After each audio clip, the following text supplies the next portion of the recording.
Bien-aimés frères et sœurs,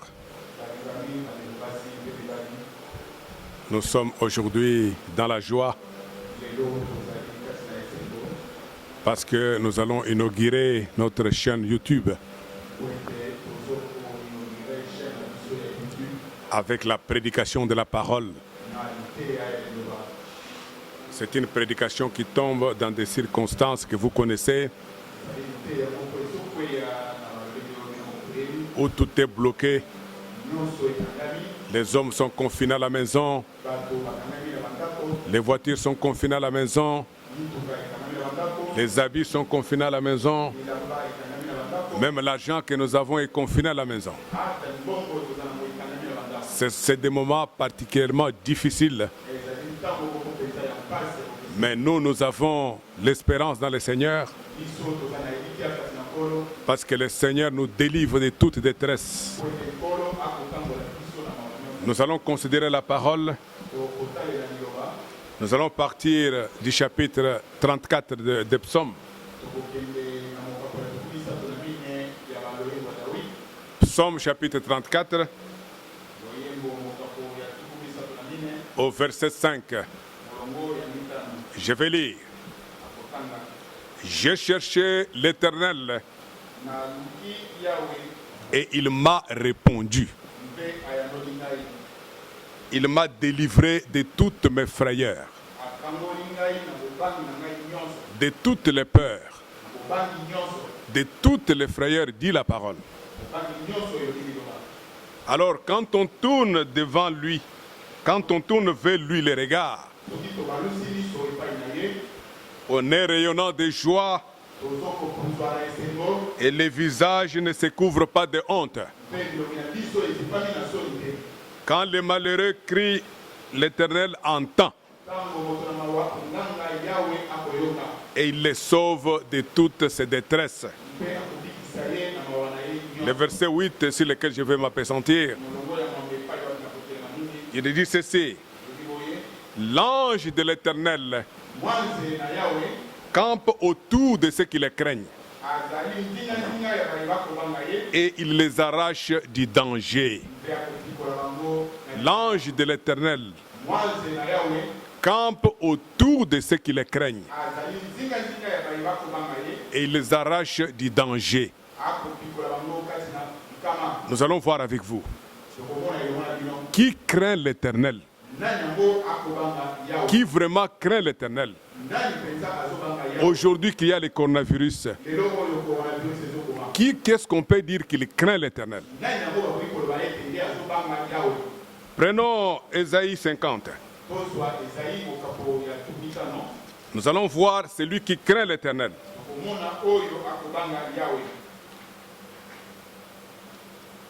Il dit ceci. Ésaïe 50 au verset 10. Quiconque parmi vous craint l'Éternel, qu'il écoute la voix de son serviteur. Voici celui qui craint l'Éternel. C'est lui qui écoute la voix de son serviteur. Si vous n'écoutez pas la voix du serviteur de Dieu, le serviteur établi sur vous, l'envoyé de Dieu, qui vous parle de la parole de la part de Dieu, si vous ne l'écoutez pas, vous ne craignez pas le Seigneur. Parce qu'on dit dans les proverbes, la crainte de Dieu est le commencement de la connaissance. La crainte de Dieu est le commencement de la sagesse. Quand est-ce qu'on aura la sagesse? Quand est-ce qu'on aura la connaissance? C'est quand on craint le Seigneur et quand on écoute les serviteurs du Seigneur. Dans Jean, il est dit, dans 1 Jean 5, 20, il est dit, le Fils de Dieu est venu et lui nous a donné l'intelligence pour connaître le véritable Et nous sommes dans le véritable Dieu, en son Fils Jésus-Christ. Lui, il est le Dieu véritable et la vie éternelle.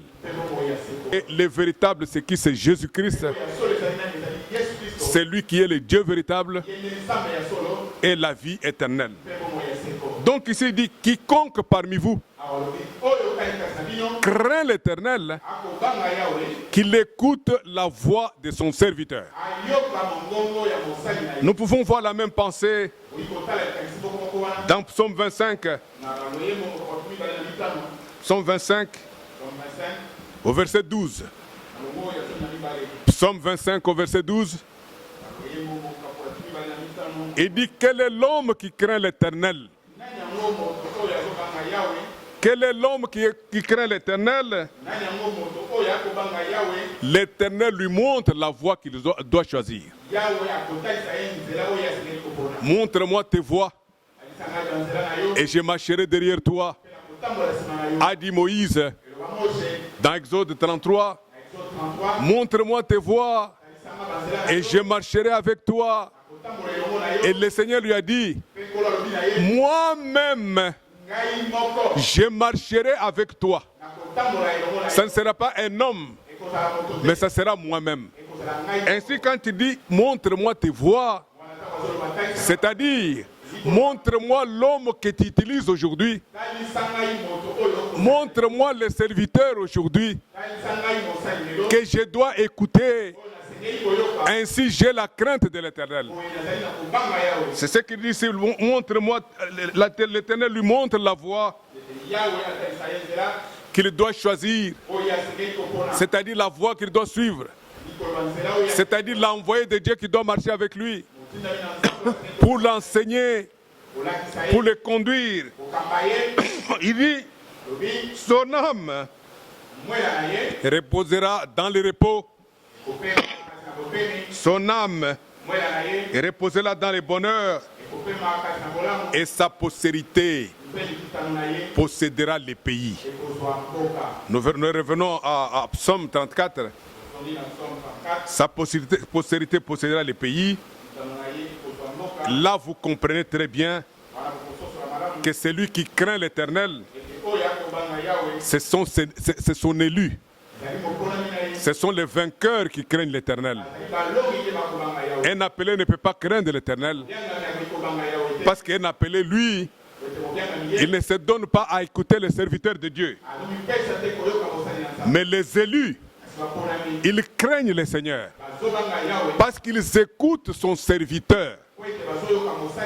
Il a dit, l'ange de l'Éternel campe autour de ceux qui les craignent et il les arrache au danger. Si nous rentrons un peu plus loin dans l'Ancien Testament, dans l'affaire de la sortie d'Israël d'Égypte, il y a eu beaucoup de fléaux sur les pharaons. Beaucoup de fléaux.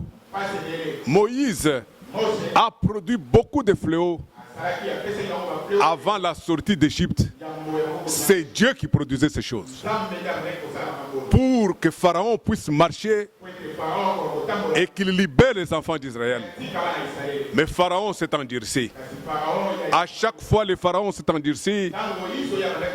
Et le Seigneur a dit aux enfants d'Israël d'observer la Pâque, de manger la Pâque et de prendre le sang appliqué sur les linteaux et sur les montants des portes.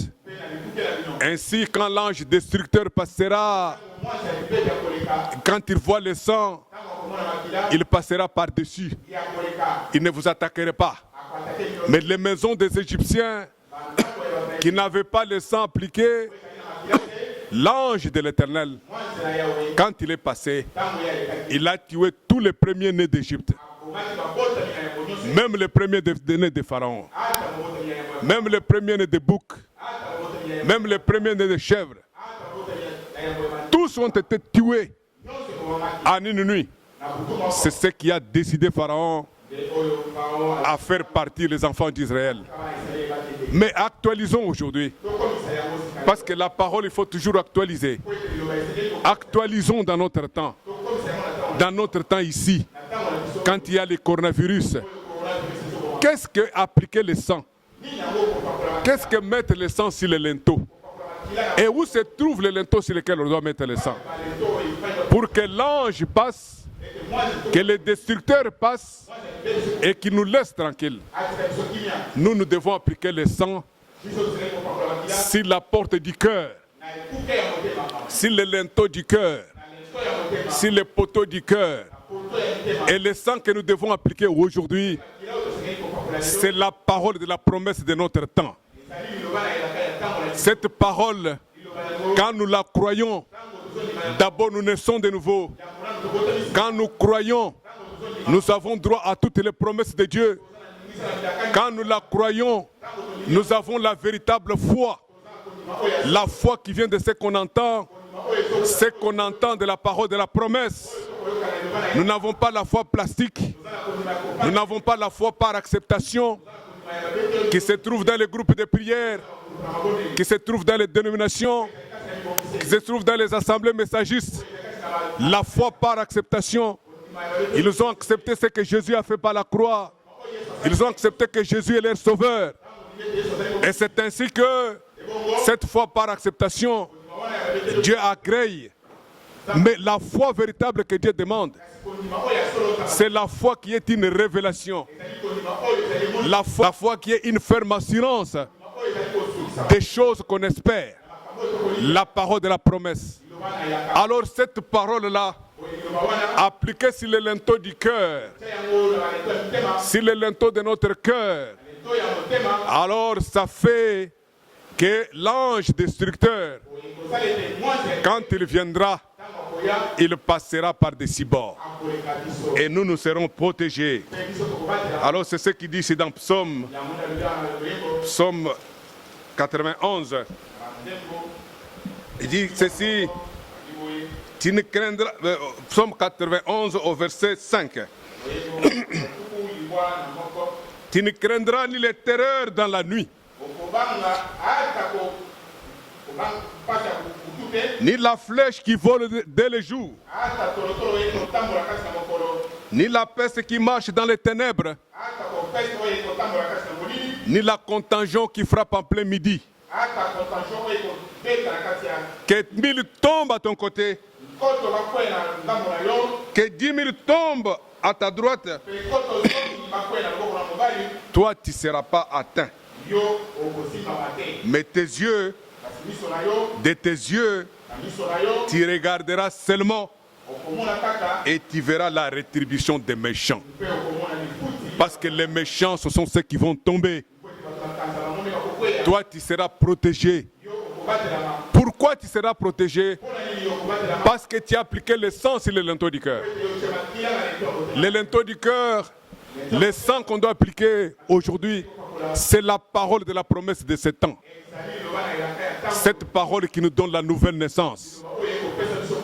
Bien-aimés, c'est une chose très grave.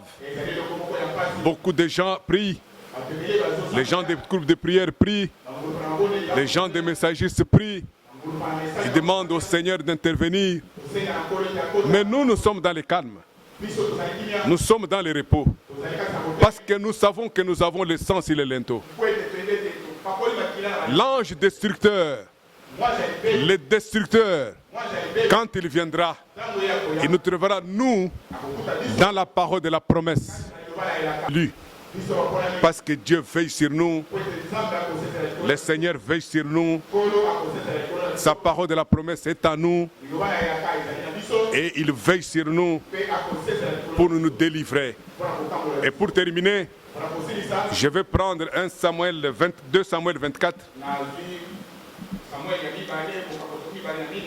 Quand David a fait le dénombrement, la chose qui n'avait pas plu au Seigneur, David, il a fait le dénombrement. Alors le Seigneur a envoyé le prophète. Le lendemain, au verset 11. 2 Samuel 24 au verset 11. Le lendemain, quand David s'éleva, la parole de l'Éternel fut ainsi adressée au prophète Gad, qui était le voyant de Dieu. La parole, qu'est-ce qu'elle lui a dit? Va dire à David, ainsi parle l'Éternel, je te propose 3 fléaux, choisissez-en un. Choisis-en un et je t'en frapperai. Hein, tu vois, on te donne 3 fléaux. On te dit choisis parmi les 3. Et je vais te frapper de ces fléaux-là. David était dans une frayeur terrible. Verset 13. Gad alla vers David et lui fit connaître la chose telle que le Seigneur l'avait décrété, en disant, veux-tu cette année de famine dans ton pays, ou bien 3 mois de fuite devant tes ennemis qui te poursuivront, ou bien 3 jours de peste dans les pays. Maintenant choisis et vois, je dois répondre à celui qui m'a envoyé, au Dieu du ciel. David répondit à Gad, je suis dans une grande angoisse. Oh, tombons entre les mains de l'Éternel. Mieux vaut tomber entre les mains de l'Éternel, car ses compassions sont immenses. Mais quand que je ne tombe pas entre les mains des hommes, il a choisi de tomber entre les mains de l'Éternel. Il dit que l'Éternel est compatissant. Ses compassions sont sans limite. Notre Dieu est miséricordieux. Il est fidèle. Il est plein de compassion pour celui qui se répand. Il est 70 000 hommes. Ça a tué plus que le coronavirus. 70 000 hommes sont morts de la peste. Mais regardez la miséricorde de Dieu. Et regardez ses compassions. Dieu est vraiment compatissant pour ses élus, pour ceux qu'il a choisis. Il est vraiment compatissant. Au verset 16. Comme l'ange étendait la main sur Jérusalem pour la détruire, l'Éternel se repentit du mal. Et il dit à l'ange qui faisait périr le peuple, assez, et retire maintenant ta main. Et l'ange de l'Éternel était près de l'air d'Arvana, les Jébousiens. Le Seigneur lui a dit de retirer sa main, parce qu'il ne pouvait pas frapper ses élus. Israël, Jérusalem, c'est son élu. Dieu ne peut pas frapper ses élus. Il a dit retirer la main. Enlève ta main. Ne les frappe pas. Dieu a fait compassion. Dieu a retiré sa main. C'est ainsi que nous pouvons prendre les psaumes 122. Demandez la paix de Jérusalem. C'est ceux qui t'aiment jouissent du repos. Que la paix soit dans tes murs et la tranquillité dans tes palais, à cause de mes frères et de mes amis. Je désire la paix dans ton sein, à cause de la maison de l'Éternel notre Dieu. J'ai fait le vœu pour ton bonheur. La maison de notre Dieu est composée des élus de Dieu, des vainqueurs qui ont pris la parole de la promesse et qui ont appliqué sur les linteaux du cœur. C'est ça la maison de l'Éternel. Et les élus sont protégés. Le Seigneur est avec eux. pour les tirer de tous les malheurs. Amen.